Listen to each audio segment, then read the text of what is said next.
Jeez, I need to dust more often. Hi, my name is Adriana and today I will be going over my TBR for the third quarter of 2022. So I have a lot of really great books lined up. Some NetGalley ARCs, some new releases, some old releases, some stuff I bought new and intended to read like a long time ago and then never did. But before I jump into all of that, please consider liking and commenting on this video and subscribing if you like bookish things. So instead of trying to do any sort of prioritization or estimate of how I will read these chronologically, I'm going to start with my NetGalley ARCs that I want to get to in this next quarter because they're either getting archived in the next couple months or they are being published in the next couple months and I just like to get them read before they come out. So the first one of those is Ithaca by Claire North.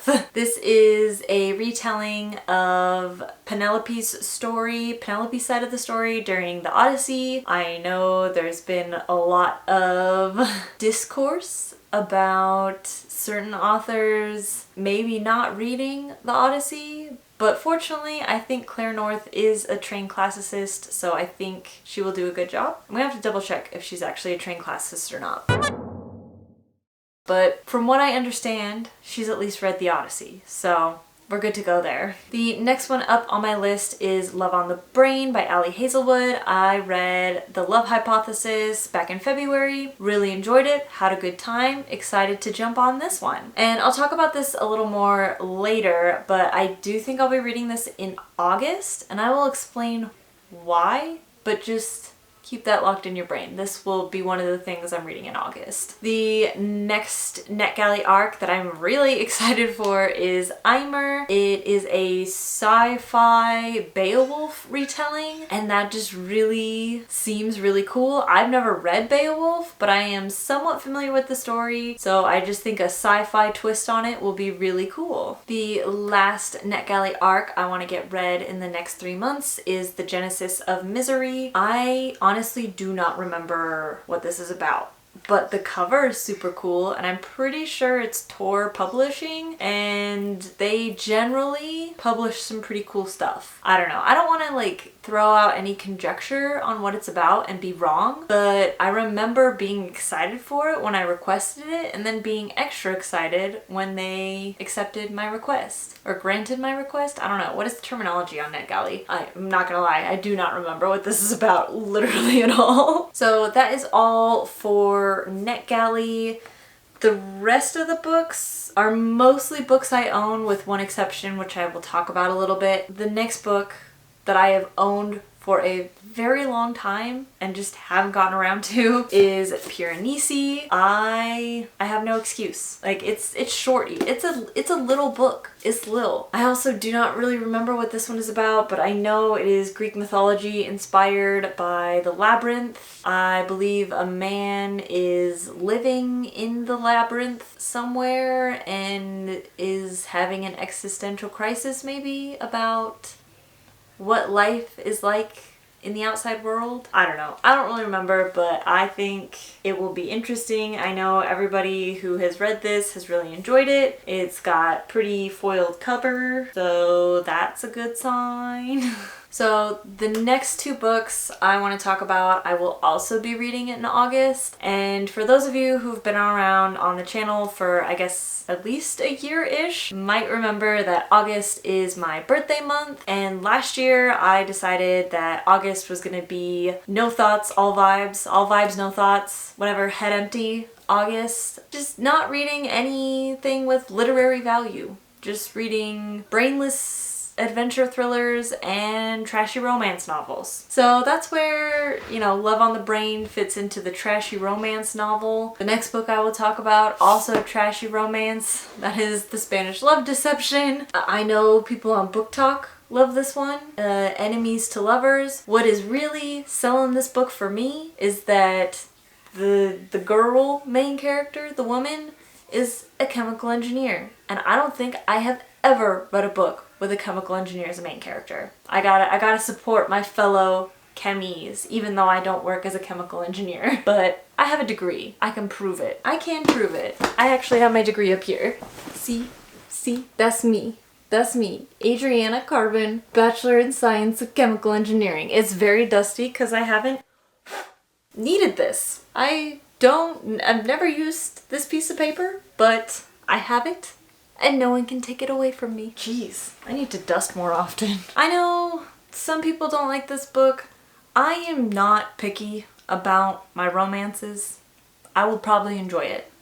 So here's to that.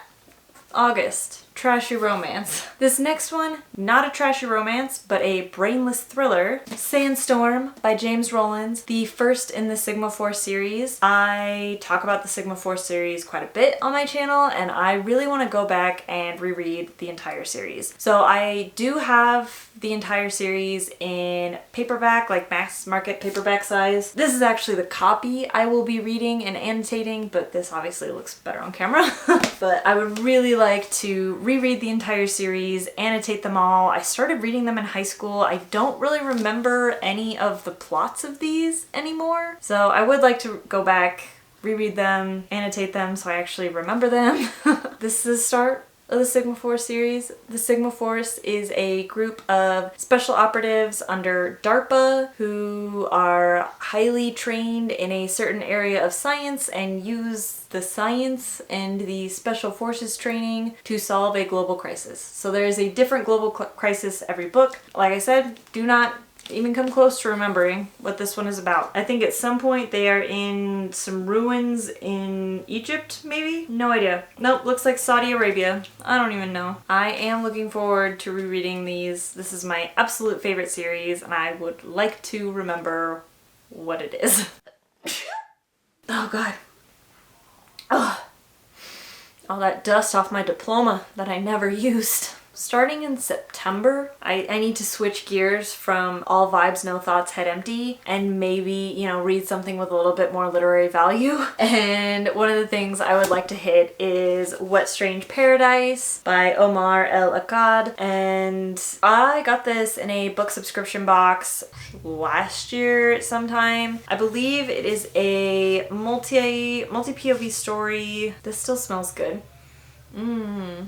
This was in a box with some spices when I got it, and it still kind of smells like the spices. Okay, I should stop smelling my book. This is a story about a young boy who gets adrift on a boat and lands on an island, and a young girl native to the island rescues him, and they don't speak each other's languages, but they somehow become friends. I don't know. It sounds really interesting, and the author is a Pulitzer Prize winning journalist, and I think it will be very smart and hopefully make me slightly smarter. So, high hopes for this little book.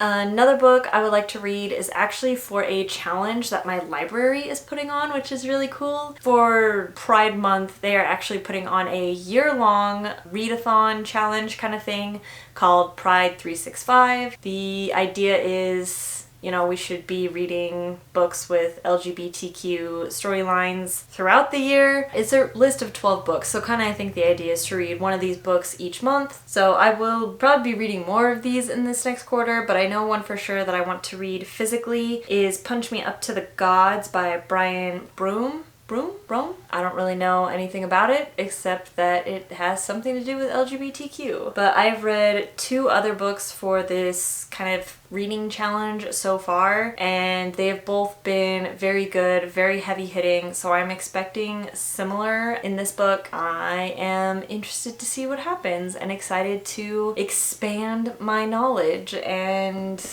empathy, and excited that my tiny little local library is doing something so cool. So major shouts to North Central Washington Library System.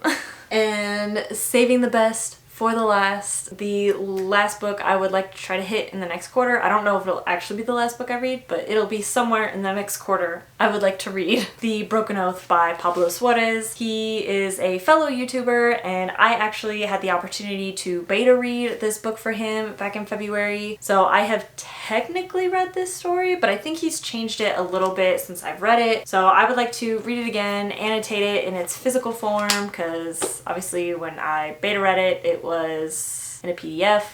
so not very easy to annotate and whatever else. So I am very excited to read this and just so excited for Pablo that he actually got his book published and you can buy it on Amazon, and it's so cool and I'm just so proud. So yes, those are all of the books that not all, those are some of the books I would like to read in the next 3 months. I tend to not overload my TBRs because I am a little bit of a mood reader in that I like to pull in extra books, but these are definitely, what is this? 1, 2, 3, 4, 5, 6, 7, 8, 9, 10-ish books that I would like to hit in the next 3 months. So let me know if you have read any of these and what your thoughts were, and thanks so much for watching, and I will catch you on the next video.